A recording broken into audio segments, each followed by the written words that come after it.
Hello everyone, इस video lecture में हम लोग पढ़ेंगे द्रव का वर्गीकरण यानी कि क्लासिफिकेशन ऑफ मैटर। अभी तक हम लोग द्रव यानी कि पदार्थ के बारे में बहुत कुछ पढ़ चुके हैं।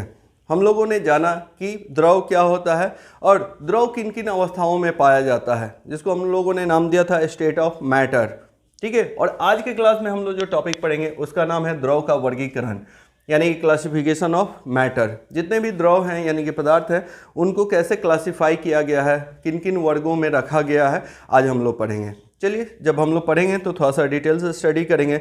बट एक इम्पॉर्टेंट बात ये है कि ये जो टॉपिक हम लोग पढ़ रहे हैं, क्या इससे इंट्रेंस एग्जाम्स में क्वेश्चन पूछे जाएंगे, और पूछे जाएंगे तो किस तरह के क्वेश्चन पूछे जाएंगे, ये सबसे पहले जानना जरूरी है।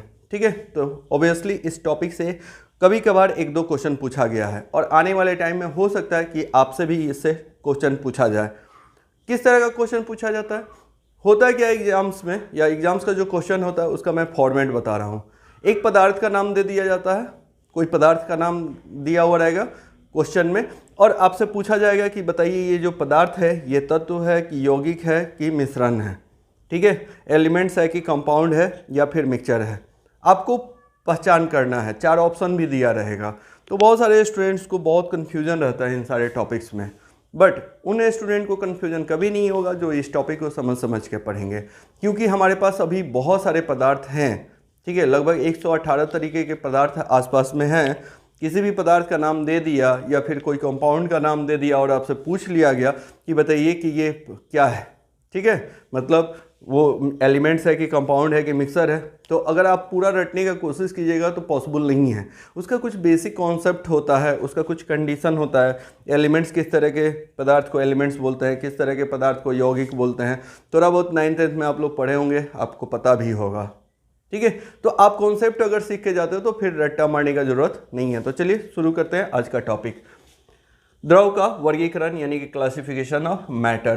देखो, हमने ना ऐसे ग्राफिकली इसको रिप्रेजेंट किया है, मतलब इसका जो वर्गीकरण है थोड़ा सा ग्राफिकली मतलब एक चित्र के द्वारा आप लोगों को यहाँ पे हम इसका वर्गीकरण पढ़ाने वाले हैं। ठीक है, यहाँ पे द्रव लिखा है और ये द्रव जो होते हैं कितने तरह के होते हैं, तो 2 तरीके से इनका क्लासिफिकेशन किया जाता है।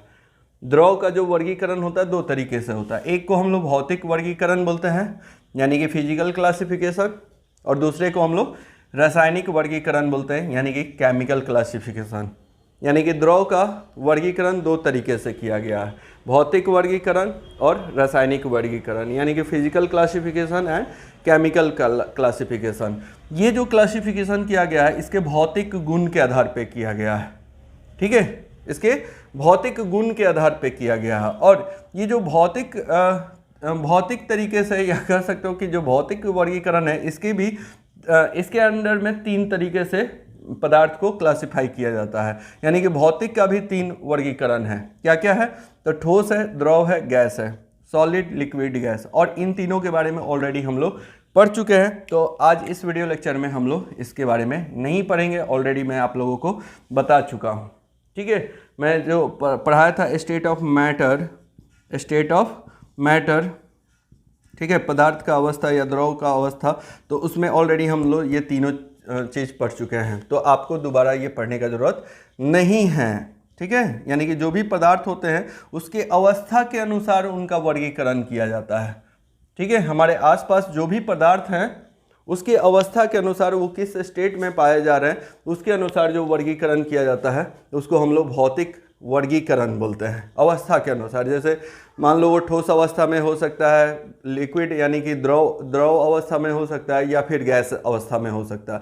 तो ये सारी बातें कर चुके हैं, इसलिए बहुत टाइम वेस्ट करने का जरूरत नहीं है। सीधे आते हैं हम लोग रासायनिक वर्गीकरण पे, जिसको केमिकल क्लासिफिकेशन बोला जाता है।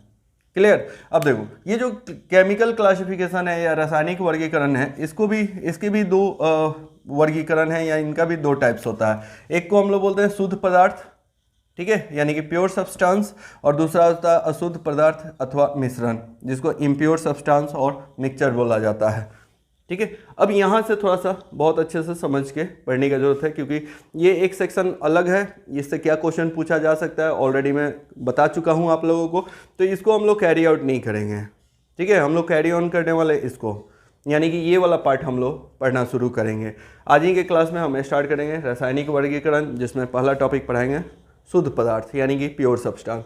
अब देखोगे प्योर सब्सटेंस के दो टाइप्स होते हैं, तत्व और यौगिक, यानी कि एलिमेंट्स और कंपाउंड। ठीक है, और ज़्यादा से ज़्यादा चांस रहता है इधर से ही क्वेश्चन पूछने का। तत्व जो होता है जिसको एलिमेंट्स बोलते हैं, ये तीन तरह का होता है, धातु होता है, अधातु होता है, उपधातु होता है। आप लोगों को शायद पता होगा। ठीक है, जो एलिमेंट्स होते हैं उसके तीन टाइप्स होते हैं, metal, non metal and metalloid. Elements के तीन टाइप्स होते हैं, मेटल, नॉन मेटल, मेटलॉइड, यानी कि तत्व के तीन टाइप, धातु, अधातु और उपधातु। अच्छे से पढ़ने की जरूरत है। ठीक है, इससे क्वेश्चन पूछा जाता है। उसके बाद यौगिक, यौगिक यानी कि कंपाउंड। कंपाउंड दो तरीके का होता है, ऑर्गेनिक कंपाउंड होता है, इनऑर्गेनिक कंपाउंड होता है, जिसको हम लोग कार्बनिक और अकार्बनिक बोलते हैं। ठीक है, थोड़ा बहुत आइडिया होगा आप लोगों को कि कार्बनिक कंपाउंड यानी कि कार्बनिक यौगिक उसको बोला जाता है जो कार्बन से बना हुआ हो, एटलीस्ट उसमें कार्बन होना चाहिए। और भी एलिमेंट्स हो सकता है बट कार्बन का होना मस्ट है। अकार्बनिक में क्या होता है, जिसमें कार्बन नहीं हो। ठीक है, तो चलो जब हम लोग पढ़ेंगे तो ज़्यादा डिटेल्स में देखेंगे। उसके बाद आ जाओ, दूसरा जो हमारा रासायनिक वर्गीकरण का टाइप्स है वो है अशुद्ध पदार्थ, जिसको हम लोग मिश्रण भी बोलते हैं। इसको हम लोग इम्प्योर सब्सटेंस और मिक्सचर बोलते हैं। ठीक है, और इसके भी दो टाइप्स होते हैं, कौन कौन सा, समांगी मिश्रण यानी कि होमोजीनियस और विसमांगी मिश्रण यानी कि हेट्रोजीनियस। ठीक है, और इससे भी क्वेश्चन पूछे जा सकते हैं, होमोजीनियस और हेट्रोजीनियस से, यानी कि समांगी और विसमांगी मिश्रण से भी क्वेश्चन पूछे जाते हैं। और बहुत ही आसान क्वेश्चन रहेगा। ठीक है, बस आप कॉन्सेप्ट समझ लो, बहुत आसानी से हम लोग पढ़ लेंगे। ठीक है, अभी थोड़ा सा फिगर देख के लग रहा होगा कि यार बहुत सारा पढ़ना है, बट कोई दिक्कत नहीं है, चीज़ें तो हम लोग इतना सारा पूरा सिलेबस ही पढ़ना है, तो ये कौन सी बड़ी बात है। ठीक है, तो चलो एक काम करो, वीडियो को पॉज करो, फटाफट यहाँ तक लिख लो, उसके बाद आगे बात करते हैं। तो आई होप कि आप लोग लिख लिए होंगे। तो चलिए देखिए, रासायनिक वर्गीकरण, भौतिक वर्गीकरण जिसको फिजिकल क्लासिफिकेशन बोलते हैं, उसको मैं अभी नहीं बताने वाला हूं क्योंकि ऑलरेडी उस चीज़ को हम लोग पढ़ चुके हैं, तो थोड़ा सा टाइम बचाएंगे। हम लोग शुरू करेंगे रासायनिक वर्गीकरण से, यानी कि केमिकल क्लासिफिकेशन से। ठीक है, और केमिकल क्लासिफिकेशन में मैं अभी कुछ देर पहले आप लोगों को बताया हूँ कि दो तरीके से केमिकल क्लासिफिकेशन पदार्थ का किया जाता है। ठीक है, एक को हम लोग बोलते हैं शुद्ध पदार्थ और दूसरे को हम लोग बोलते हैं अशुद्ध पदार्थ। शुद्ध पदार्थ को प्योर सब्सटेंस और अशुद्ध पदार्थ को इम्प्योर सब्सटेंस। और जो इम्प्योर सब्सटेंस है ना, उसका एक दूसरा भी नाम था मिक्सर, जिसको हम लोग मिश्रण भी बोलते हैं। ठीक है, तो जब अशुद्ध पदार्थ यानी कि जब मिक्सर के बारे में पढ़ेंगे तो देखेंगे। अभी हम लोग शुरू करते हैं शुद्ध पदार्थ से, यानी कि प्योर सब्सटेंस से। देखो इसके बारे में हमने क्या लिखा है, वे द्रव जिनका रासायनिक संघटन, केमिकल कंपोजिशन निश्चित होता है, शुद्ध पदार्थ कहलाता है। ठीक है, कोई भी पदार्थ जिसका रासायनिक संघटन क्या हो, फिक्स हो, मतलब निश्चित हो, ठीक है, उसको हम लोग शुद्ध पदार्थ बोलते हैं। अब देखो इसके भी दो टाइप्स होते हैं, वही चीज़ यहाँ पे हमने लिखा है। वे निम्नलिखित दो प्रकार के होते हैं। थोड़ा सा आगे लेके चलते हैं तो आपको ऐसे भी समझ में आ जाएगा कि शुद्ध पदार्थ क्या होता है। ठीक है, तो जो शुद्ध पदार्थ होते हैं उसके भी दो प्रकार होते हैं, एक होता है तत्व, दूसरा होता है यौगिक, यानी कि एलिमेंट्स और कंपाउंड। क्लियर। अब देखो, तो अभी हम लोग शुरू करेंगे तत्वों से, यानी कि एलिमेंट से। अब यहाँ से खूब अच्छे से समझ के पढ़ो, क्योंकि यहीं से क्वेश्चन आपसे पूछे जा सकते हैं, और जब समझ के पढ़े रहोगे तो आप आंसर सही करके आओगे। देखो तत्व किसको बोलते हैं या एलिमेंट्स किसको बोलते हैं, ठीक है, थोड़ा सा डेफिनेशन से समझते हैं। वे पदार्थ जो केवल एक ही प्रकार के परमाणुओं से मिलकर बने होते हैं तथा जो किसी भी विधि से दो या दो से अधिक भिन्न गुणों वाले पदार्थों में विभाजित नहीं किए जा सकते हैं और न ही उनसे बनाए जा सकते हैं, तत्व कहलाते हैं। ठीक है, अब नहीं समझ में आया होगा तो कोई बात नहीं, फिर से मैं पढ़ के आपको समझा रहा हूँ। वे पदार्थ जो केवल एक ही प्रकार के परमाणुओं से मिलकर बने हों, कोई ऐसा पदार्थ जो कि सिर्फ और सिर्फ एक ही तरह के परमाणु से बना हुआ है, जैसे ऑक्सीजन है, तो ऑक्सीजन एक गैस है, ठीक है, तो ऑक्सीजन जो गैस होता है सिर्फ O2 एटम से बना हुआ है, या ऑक्सीजन एटम से बना हुआ, O2 नहीं बोलो, सिर्फ बोलो कि ऑक्सीजन एटम से बना हुआ है। ठीक है, जैसे मान लो ये अगर आयरन का रहता, ठीक है, लोहा का बना हुआ अगर रहता, प्योर लोहा का रहता, तो इसमें सिर्फ आयरन के ही एटम होते हैं, यानी कि परमाणु होते हैं, उसको छोड़ के कोई दूसरा एलिमेंट्स का एटम या परमाणु नहीं होना चाहिए। जो भी पदार्थ है उसमें सिर्फ और सिर्फ उसी के एटम होने चाहिए। आया बात समझ में। जैसे मान लो कार्बन है, ठीक है, कोई कार्बन है या कह सकते हो कि मान लो कोई कोयला है, ठीक है, तो कोयला जो है किस चीज़ से बना होना चाहिए, सिर्फ और सिर्फ उसमें कार्बन एटम होने चाहिए या कार्बन परमाणु होना चाहिए। आया बात समझ में? कोयला अगर है तो कोयला किसका होना चाहिए, सिर्फ और सिर्फ कार्बन परमाणु का होना चाहिए। तो उसको हम लोग क्या बोलेंगे, एलिमेंट्स बोलेंगे। उसको क्या बोलेंगे, एलिमेंट्स बोलेंगे। लेकिन अगर कोई दूसरा इसमें एलिमेंट्स आके अटैच हो गया, जैसे CO2 होता है, तो CO2 को क्या हम लोग एलिमेंट्स बोलेंगे, क्या इसको तत्व बोलेंगे? नहीं बोल सकते हैं। क्यों नहीं बोल सकते हैं? क्योंकि यहाँ पे कार्बन भी आ गया और ऑक्सीजन भी आ गया, तो ये तत्व नहीं कहलाएगा। आगे हम बताने वाले हैं कि इस तरह का जो भी होगा पदार्थ, उसको हम लोग यौगिक बोलते हैं, कंपाउंड बोलते हैं। ये कंपाउंड है, ठीक है। अब देखो, कंपाउंड जो होता है ना, इसको दो पार्ट में तोड़ा जा सकता है। इसको दो तोड़ के कार्बन अलग किया जा सकता है, ऑक्सीजन अलग किया जा सकता है। लेकिन सोचो कि सिर्फ कार्बन है, कार्बन परमाणु है, मतलब कोयला है, अभी कुछ देर पहले एग्जांपल दिया, कोयला है, वो किससे बना हुआ, कार्बन से बना हुआ।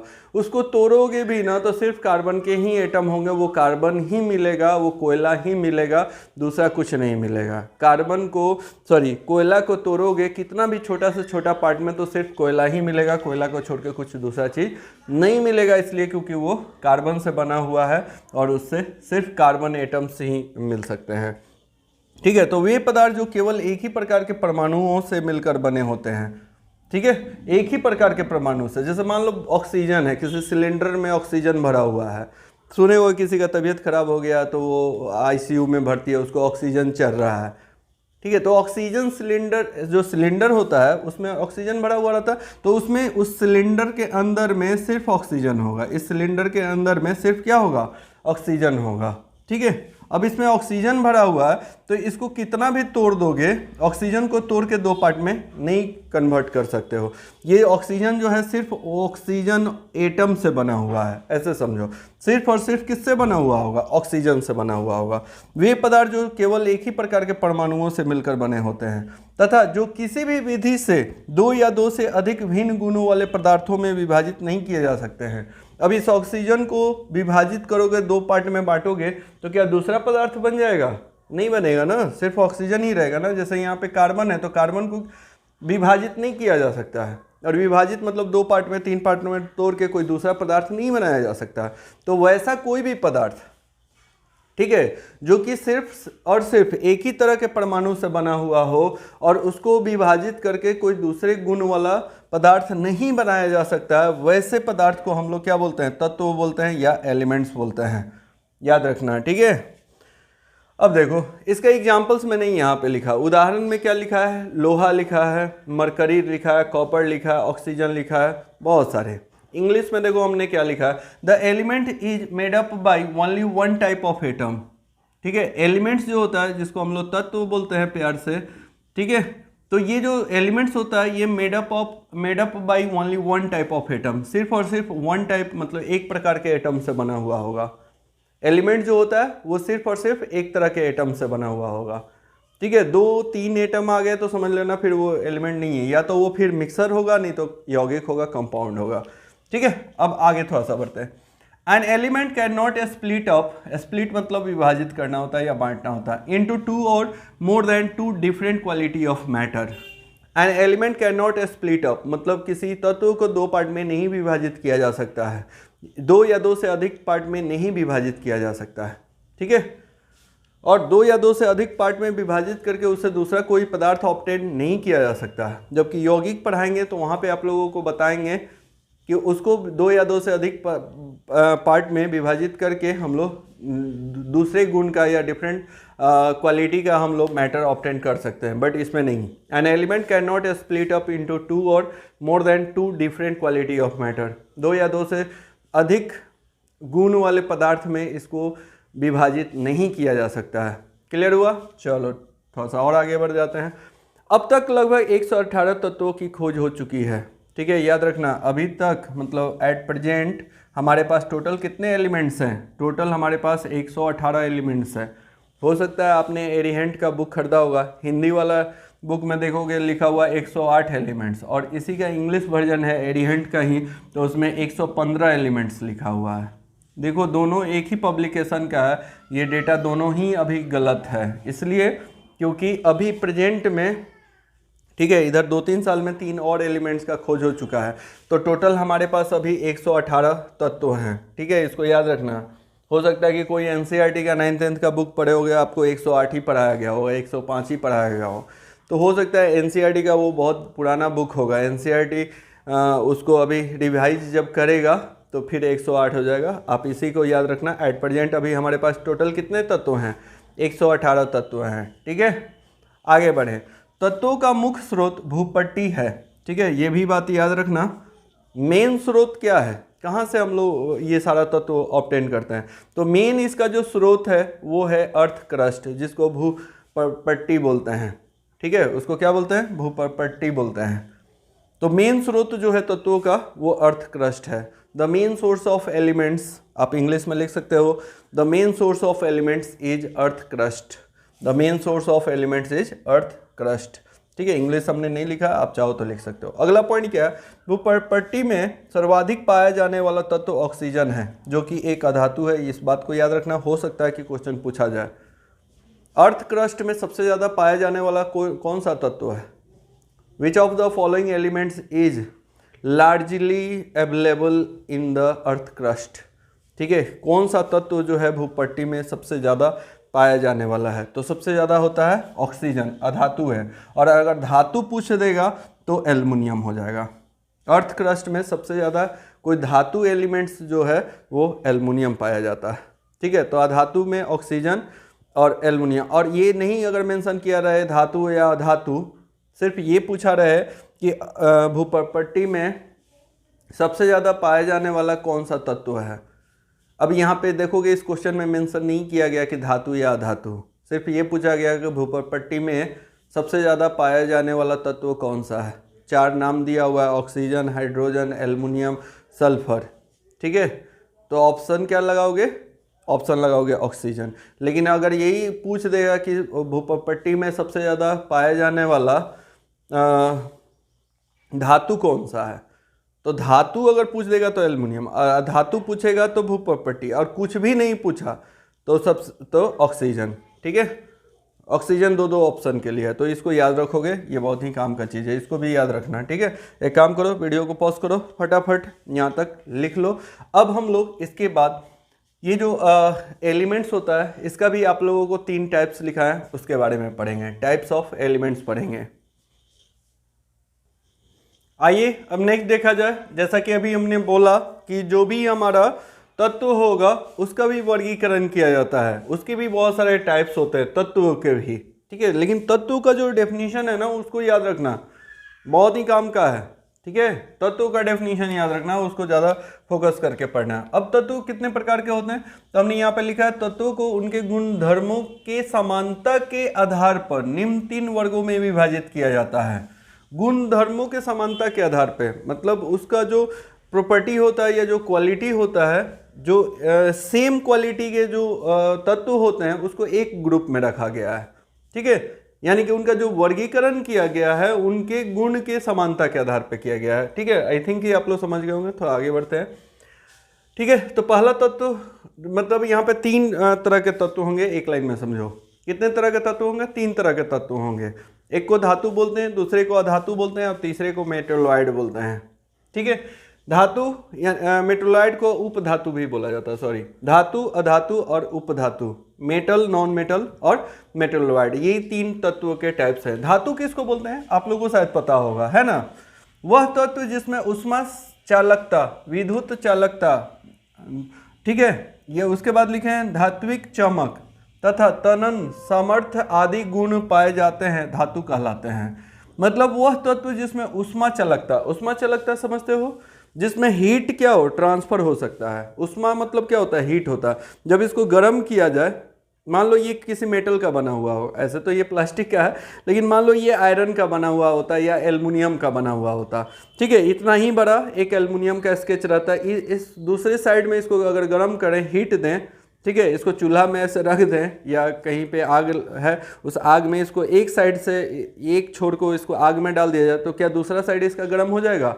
बिल्कुल हो जाएगा। इसका पूरा बॉडी गर्म हो जाता है, इसलिए क्योंकि इसमें जो उष्मा है ना, एक जगह से दूसरे जगह ट्रेवल करता है, यानी कि जिसमें उष्मा चालकता है। ठीक है। उसके बाद क्या है, विद्युत चालकता। विद्युत चालकता मतलब क्या, किसी वोल्टेज सोर्स से इसको कनेक्ट कर दिया जाए, किसी बैटरी से कनेक्ट किया जाए तो इसमें करंट फ्लो होगा, इसलिए इसको विद्युत चालकता बोलते हैं। धात्विक चमक, ठीक है, इसमें एक चमक भी होता है, इससे एक लाइट निकलता है या लाइट अगर इस पे आके टकराएगा तो रिफ्लेक्ट करता है।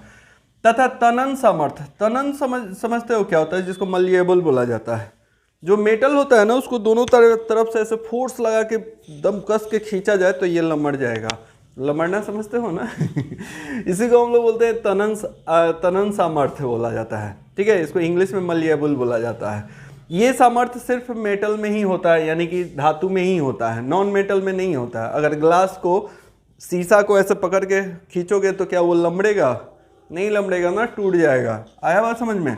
तो ये जो क्वालिटी होता है ना, ये धातु में होता है। तो वह तत्व जिसमें उष्मा चालकता, विद्युत चालकता, धात्विक चमक तथा तनन सामर्थ्य आदि गुण पाए जाते हैं, धातु कहलाते हैं। इसको इंग्लिश में हमने लिखा है, the elements which have light conductivity, electrical conductivity, electric conductivity, metallic lustre, ठीक है। ये यहाँ पे साइनिंग भी लिख सकते हो, लेकिन इसको मेटालिक लस्टर बोले हैं, कोई दिक्कत नहीं है। एंड मलिएबल इज कॉल्ड मेटल, मतलब कोई भी एलिमेंट्स जिसमें लाइट कंडक्टिविटी यानी कि लाइट कंडक्ट करने का कैपेसिटी हो, इलेक्ट्रिकल कंडक्टिविटी का गुण हो, मेटालिक लस्टर हो मतलब उसमें थोड़ा सा चमक भी हो, और मलिएबल हो, जब उसको खींचा जाए तो वो लमड़ जाए, इज कॉल्ड मेटल, उसको हम लोग मेटल बोलते हैं। इसका उदाहरण तांबा है, लोहा है, चांदी, पारा इत्यादि, ये सारे हमारे क्या हैं, ये सारे धातु हैं यानी कि तत्व हैं, ठीक है। और भी बहुत सारे तत्व होते हैं। ये गुण बस याद रखना कि ये गुण अगर सब में, जिस भी तत्व में ये गुण होगा, ठीक है, उसको हम लोग क्या बोलेंगे, धातु बोलेंगे। किसी भी एलिमेंट्स में इस तरह का प्रॉपर्टी होगा तो उसको हम लोग मेटल बोलेंगे। क्लियर है? चलो थोड़ा सा आगे बढ़ते हैं। अधातु क्या होता है, ठीक है, जिसको हम लोग इंग्लिश में नॉन मेटल बोलते हैं। तो अधातु जो होता है मेटल का जस्ट अपोजिट होता है। जो जो गुण इसमें है वो सारा गुण इसमें नहीं होगा, विपरीत गुण वाला होता है। देखो हमने यहाँ पे क्या लिखा है, तत्व जिसमें धातुओं से विपरीत गुण धर्म पाए जाते हैं अधातु कहलाते हैं। तत्व जिसमें धातुओं से विपरीत गुण धर्म पाए जाते हैं, वह तत्व जिसमें धातु के विपरीत, धातु में क्या क्या गुण था, उष्मा चालकता, तो अधातु में उष्मा चालकता नहीं होगा। अगर धातु में उष्मा चालकता है तो अधातु में नहीं होगा। जैसे मान लो हमने बताया कि ये आयरन का बना हुआ, ये एल्युमिनियम का बना हुआ, इसको दूसरे साइड से गर्म करेंगे तो एक साइड इसका जो है पूरा का पूरा इसका बॉडी गर्म हो जाता है, या इसके साइड में भी, दूसरे साइड में भी वो हीट हो जाता है। लेकिन किसी लकड़ी को अगर गर्म करें तो क्या ऐसा होगा क्या? क्योंकि लकड़ी क्या है, अधातु है, उसको किसी जगह पे या उसी में आग पकड़ा दो ना तो उसका दूसरा छोर गर्म नहीं होता, इसलिए क्योंकि उसमें उष्मा चालकता नहीं होता। अच्छा, दूसरा हमने विद्युत चालकता लिखा है, तो जो अधातु होगा उसमें विद्युत चालकता नहीं होगा, उसमें करंट फ्लो नहीं करेगा। मान लो ये प्लास्टिक है तो अधातु है, इसको किसी बैटरी सोर्स से कनेक्ट कर दो या इसमें वोल्टेज दे दो तो इसमें करंट फ्लो नहीं होगा। उसके बाद धात्विक चमक नहीं होता है, ठीक है, लाइट को रिफ्लेक्ट नहीं करेगा, चमकता नहीं है ना। अब लकड़ी थोड़ी ना चमकता। अब ये मत बोलना कि सर पेंट कर देते तो चमकने लगता है, पेंट की बात नहीं की जा रही है, ठीक है। उसके बाद तनन सामर्थ्य, अभी कुछ ही देर पहले बताया कि अगर इसको कस के खींचा जाएगा, ठीक है, तो ये इसमें मतलब जैसे हम लोग बोलते हैं ना कि लमड़ गया या इसका लेंथ जो है लंबा हो गया, लेकिन टूटेगा नहीं। तो ये गुण होता है धातु में, तो अधातु में उसके विपरीत गुण होगा, यानी कि ये मलिएबल नेचर का नहीं होगा, ठीक है। तो चलो आई थिंक कि आपको अधातु समझ में आ गया होगा। The non metal have opposite property to metal, metal के अपोजिट प्रॉपर्टी होता है नॉन मेटल के अंदर। उदाहरण देख लो, सल्फर है, फास्फोरस है, कार्बन है, आयोडीन है, हाइड्रोजन है, क्लोरीन है इत्यादि, बहुत सारा है यार, प्लास्टिक है, ग्लास है, लकड़ी है, ठीक है। अब जूता चप्पल मत लिखना ना, जूता है, चप्पल है ऐसा नहीं लिखना, ठीक है। चलो अब आते हैं हम लोग उपधातु पे, जिसको हम लोग मेटलॉइड भी बोलते हैं, ठीक है। मेटलॉइड क्या होता है भाई? तो देखो हमने क्या लिखा, वे तत्व जिनके गुण धर्म धातुओं तथा अधातुओं के बीच में होते हैं उपधातु कहलाते हैं, ठीक है। कोई भी ऐसा तत्व, कोई भी ऐसा एलिमेंट जिसका गुण जो है धातु और अधातु के बीच का हो, ठीक है। लेकिन एक कंडीशन ये है, ना तो ये धातु है और ना ही अधातु है, ये एक अलग टाइप्स है। जैसे 3 लोग हैं, ठीक है, तो 3 लोग में से तीनों लोग अलग अलग हैं, तो ऐसा नहीं सोचना है कि तीनों समान हैं, ठीक है। या कुछ एग्जाम्पल शूट नहीं किया, ठीक है, चलो ऐसे हम समझा रहे हैं। ये अधातु भी एक तरह का समझो ना इसको, कि ऐसे समझो कि जो उपधातु होते हैं ये भी एक तरह का तत्व है। ठीक है, तत्व के 3 टाइप्स होते हैं, धातु, अधातु और उपधातु। बट इसका जो गुण होता है ना वो धातु और अधातु के बीच का होता है। ठीक है, लेकिन ना तो ये धातु है और ना ही ये अधातु है। आया बात समझ में? ना तो ये धातु है ना तो अधातु है, बट इसका जो गुण होता है ये दोनों के बीच का होता है। जब आप लोगों को हम पीरियोडिक टेबल पढ़ाएंगे तो वहाँ पे इसका विशेष वर्णन करेंगे। ठीक है, इसका विशेष वर्णन करेंगे कि ये क्या होता है। ठीक है, देखो ये क्या हमने लिखा, वे तत्व जिनके गुण धर्म धातुओं तथा अधातुओं के बीच में होते हैं उपधातु कहलाते हैं। ठीक है, the matter which properties lies between metal and non metal is called metalloid. मतलब ना तो मेटल होगा ना नॉन मेटल होगा, लेकिन दोनों के बीच का होगा। ठीक है, हम आगे चल के जब सेमेस्टर का पढ़ाई आप लोगों को पढ़ाएंगे तो वहाँ पे भगवान करे जल्दी आप लोग एंट्रेंस क्वालिफाई कर जाइए, बहुत अच्छा रैंक लाइए और फिर से हम लोग का क्लास ज्वाइन कर लीजिए, है ना। सेमेस्टर का भी पढ़ाई कराते रहते हैं हम लोग, देखे होंगे आप लोग ऐप पे, वहाँ पे हम लोग का बेस्ट परफॉर्मेंस होता है तो वहाँ पे ज्वाइन कीजिए आप लोग, अच्छा कॉलेज मिल जाए, अच्छा इंजीनियर बनने के लिए हमारे पास वापस से आ जाइए पढ़ने के लिए, ऐसा हम ज़रूर भगवान से बनाएंगे।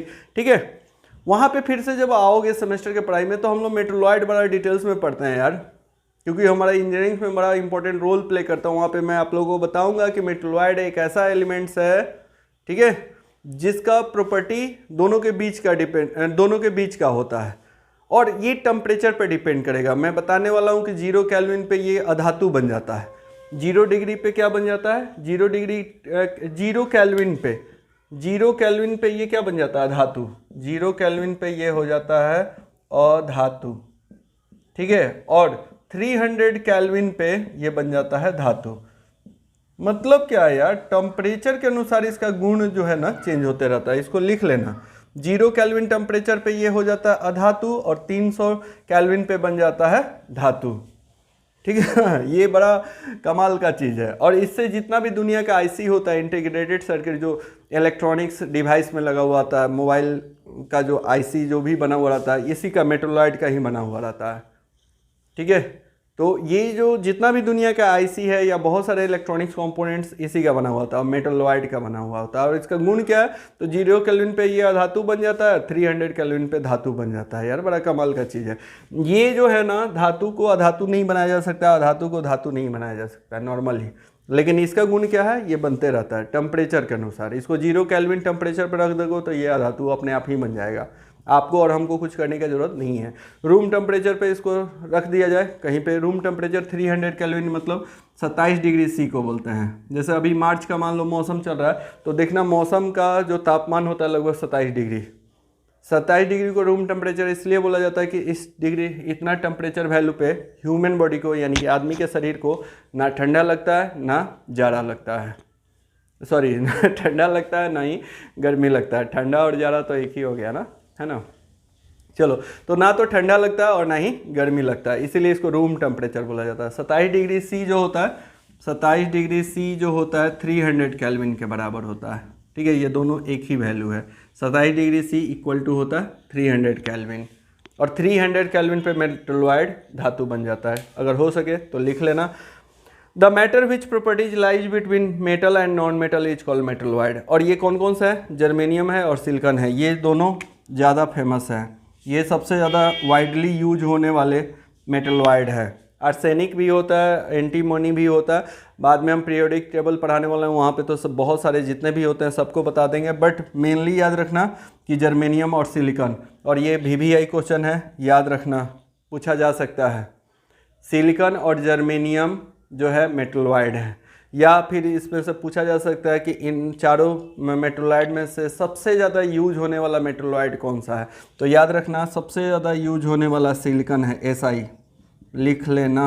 सबसे ज़्यादा यूज होने वाला कोई मेटलॉइड है, लिख लेना नोट्स में, हम नहीं लिख रहे हैं, आप अपने नोट्स में लिखिए।